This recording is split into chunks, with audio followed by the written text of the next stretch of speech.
Smile Direct, patients are actually pretty aware of what the cost is. And so they just really want to know, okay, am I a candidate on that call, right? And they want to know just how much is it going to cost me? I don't know if we've talked about it before, but Google tells us like, hey, sometimes you need a couple of people in your market to have it. You can't be the only one that has it or else we won't run. That is utilizing a smaller budget. I would say anywhere, maybe $2,000 to $3,000 and below. This is something you may not want to try because these calls are expensive.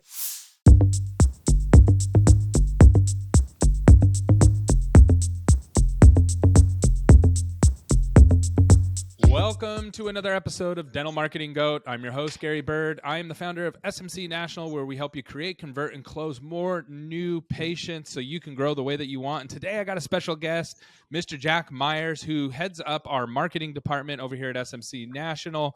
And I'm really, really excited today because he has several things that we think that are going to bring massive impact to your offices.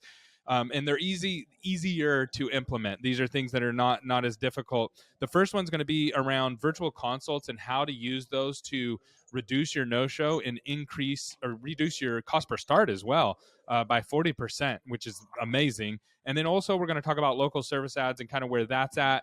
We have some offices that are starting to get new patients from that, and it's still very much in the early stage, but we'll dive into that. So first, Jack, let's talk about clear aligners. Whether you're an ortho office or a GP office that you want to add an additional stream of revenue without a bunch of heavy lifting and a bunch of change of process, clear aligners is really the way to go, but it's not easy to market for. And you kind of have figured out a hack to help these offices that don't have the manpower to be able to support the marketing. And so I would love to dive into that.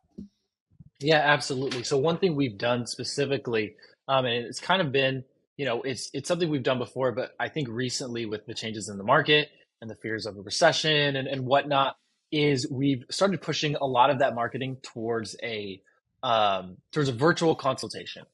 And the reason we're doing this is because, patients nowadays, especially with the economy how it is, they're very conscious of just their dollars. Not necessarily that, on the whole.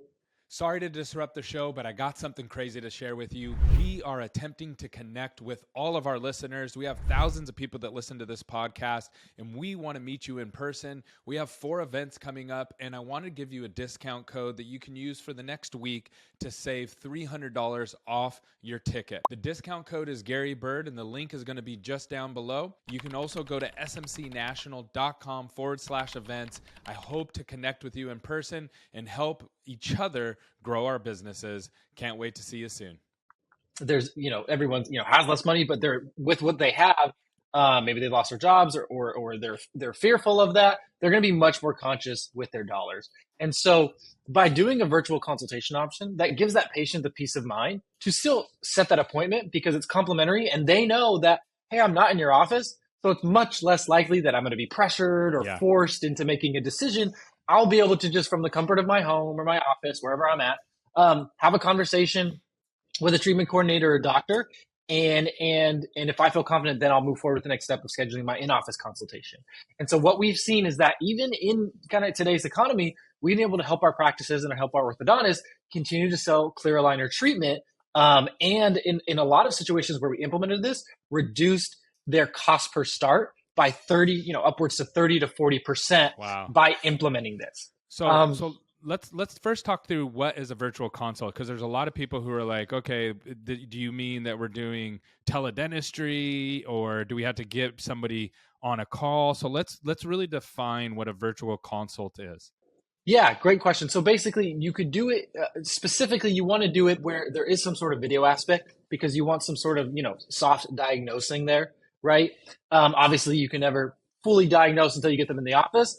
But for a lot of our practices that have the really good systems in place for doing clear aligners, they have some sort of video consultation. So similar to like a telehealth, right? Where they're getting on with that patient, getting a video chat conversation going and, looking through their mouth, talking to the needs of the patients, and then talking to them about their financing options and what it costs. The great thing about just the clear aligner market, the marketing is so heavily saturated by the big players such as Invisalign or Smile Direct. Patients are actually pretty aware of what the cost is. Mm-hmm. And so they just really want to know, okay, am I a candidate on that call? right? And they want to know just how much is it going to cost me. Yep. And most offices can do all of that really quickly on the phone call. And like I said, it's not crazy education because the patients are bombarded with marketing for Yep. clear aligners.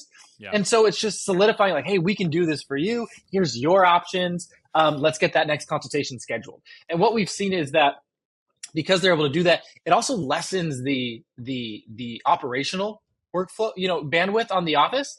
And so the doctors a lot of time aren't actually, some doctors are, some are having their treatment coordinator meet with these patients. But what it does is if your doctor is really busy and he doesn't want to, we know that when you start marketing outbound digitally for patients, that no-show rate's a little bit higher. That close rate's a little bit lower. Yeah. And what it does is it allows him to focus on the patients that are walking through the door, and the treatment coordinators or whoever you have in office to warm these patients up so that they're showing at a much higher rate. Once you do get them scheduled, they're ready to accept treatment, and you're not bogging in your doctor with a schedule that's falling apart.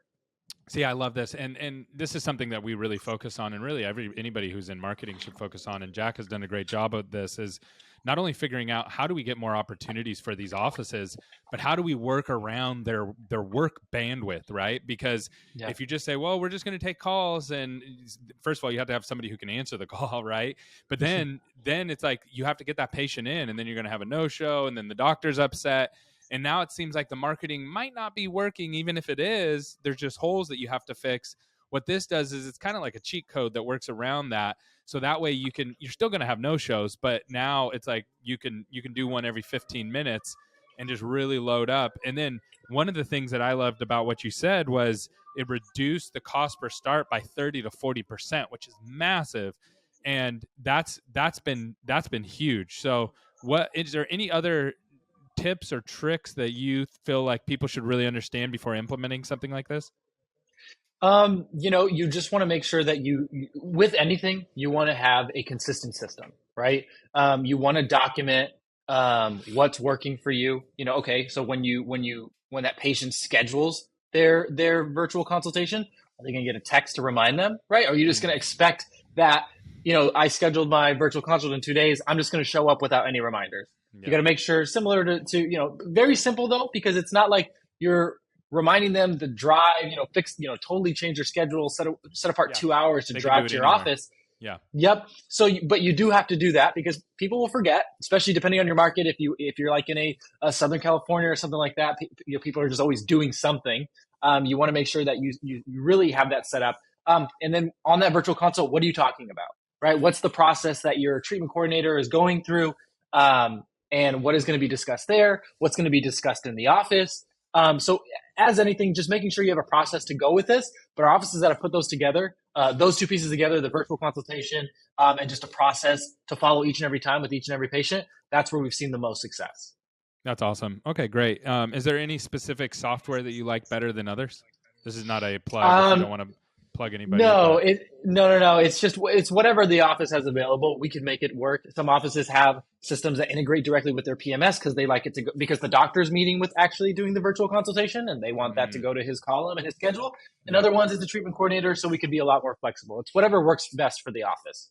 Got it. Okay, cool. And then let's move on to local service ads. So a lot of people, local service ads came out. They've been out for years. So they've been out for like contractors, roofers, painters for your house, a lot of service-based industries. And people said eventually it's going to come for dental, and it did. And so it rolled out. Everybody was super excited.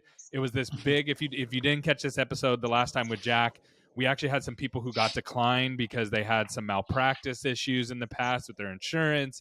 It's this big, long process. It was not easy to get set up. We got everything set up. We put all this budget towards it. Nothing really happened. Now we're starting to see some traction with it. Could you tell us a little bit about where you feel that the local service ads are for dentists? Yeah, so it's still really early. We're in the early stages. Even the dashboard that you log into when it comes to local service ads, kind of for your dental offices, it's really buggy, right? But it's slowly made progress. We've gotten more clients in there, and some of the clients they don't really get any calls. And I don't know if we've talked about it before, but Google tells us like, hey, sometimes you need a couple of people in your market to have it. You can't be the only one that has it, or else we won't run. Got it. You need a couple people. So it's still early, and so if you're a single practice in a market, well, you're just going to kind of have to wait and hope that one of your competitors does it. And then if you're a DSO with multiple practices, you can kind of help speed that along by doing all of your practices together. So that's one of the things. And then secondarily, we've seen some of our practices that are in it in bigger markets. We went the first couple of months without getting any calls. And then lately we started to get not a big volume, keep in mind, but 3 calls. I think one of our practices this month, they're up to 4 calls from it. So it's definitely at this point in time, not a volume play.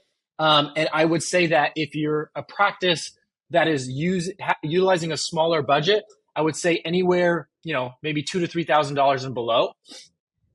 This is something you may not want to try because these calls are expensive. You get charged it's not per click, right? You're getting charged per call, and Google still hasn't worked out all the bugs. As far as, hey, if I get a call from a patient that I cannot schedule, maybe they have Medicaid or whatever. They don't care. Yeah. They don't care, right? So it is, if you have a smaller budget, it's worth being wary of that. And if you have something working on the digital side, for now, that's probably the best way to go. Now, I would still, recommend you to get signed up for it, get ready, because eventually Google's going to figure this out. They're going to get it fixed. Whether that's next month, because they exactly, have no incentive. If only one person's in the market, they have no incentive to run that. It's small potatoes. Exactly, because then that person's going to get a bunch of cheap leads, right? They need it to be competitive, so it drives the price up.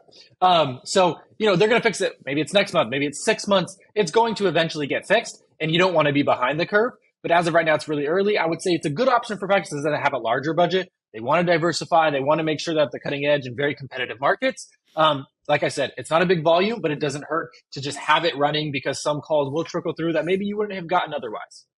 That's awesome. Well, this has been really, really helpful. If you're thinking about doing local service ads, that should hopefully help you out. Jack, as always, I know you're really busy and you take care of a lot of clients. So I appreciate you coming on, helping our audience and sharing what's actually going on in the dental marketing world at scale. It's a big help. Yep. Thanks for having me on.